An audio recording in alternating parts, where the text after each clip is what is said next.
Elon മസ്കിന്റെ internet സേവനമായ സ്റ്റാർലിങ്കുമായി എയർടെലും റിലയൻസും ജിയോയും കരാർ ഒപ്പിട്ടതിനെതിരെ ശക്തമായ പ്രതിഷേധവുമായി പ്രതിപക്ഷം.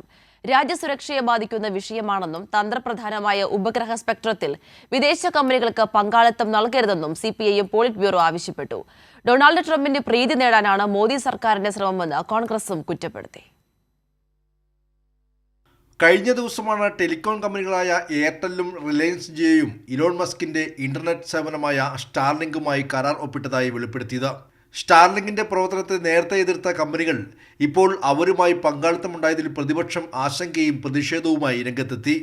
ദേശീയ സുരക്ഷയെക്കുറിച്ചുള്ള ഗുരുതരമായ ചോദ്യങ്ങളാണ് കരാർ ഉയർത്തുന്നതെന്ന് സിപിഐഎം പോളിറ്റ് ബ്യൂറോ പ്രതികരിച്ചു. സ്റ്റാർലിങ്കുമായി കരാറിൽ ഏർപ്പെടാൻ അനുവദിക്കരുതെന്നും സിപിഐഎം ആവശ്യപ്പെട്ടു. സ്പെക്ട്രം ഒരു അപൂർവ വിഭവമാണെന്നും സ്വതന്ത്രവും സുതാര്യവുമായ ലേലത്തോടെ മാത്രമേ സ്വകാര്യ കമ്പനികൾക്ക് അനുവദിക്കാവൂവെന്നും സുപ്രീം കോടതി 2G സ്പെക്ട്രം കേസിൽ വിധിച്ചിരുന്നു. അതിനാൽ സ്പെക്ട്രം അനുവദിക്കുന്ന ഏതൊരു സ്വകാര്യ ഇടപാടും നിയമലംഘനമായിരിക്കും.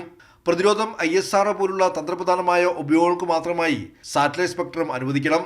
സുപ്രധാനമായ ഓർബിറ്റൽ സ്ലോട്ടുകൾ പിടിച്ചെടുക്കാൻ അത്തരം ഉപകരണങ്ങളെ അനുവദിക്കുന്നത് രാജ്യത്തിന്റെ കാലാവസ്ഥ, പ്രകൃതി വിഭവങ്ങൾ, വാണിജ്യം, സൈനിക, പ്രതിരോധ ഡേറ്റകളുടെ സുരക്ഷയെ ബാധിക്കുമെന്നും CPIM ചൂണ്ടിക്കാട്ടി. നരേന്ദ്രമോദി സർക്കാർ ഡൊണാൾഡ് ട്രംപിനോടുള്ള വിധേയത്വമാണ് കരാറിന് ശ്രമിക്കുന്നതെന്ന് കോൺഗ്രസും ആരോപിച്ചു.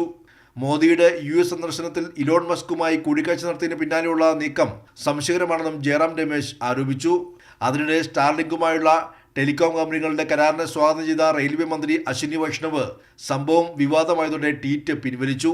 സ്റ്റാർലിങ്കിന്റെ സേവനം ലഭ്യമായാൽ റെയിൽവേ വികസനത്തിന് മുതൽക്കൂട്ടാകുമെന്നായിരുന്നു റെയിൽവേ മന്ത്രിയുടെ ട്വീറ്റ്.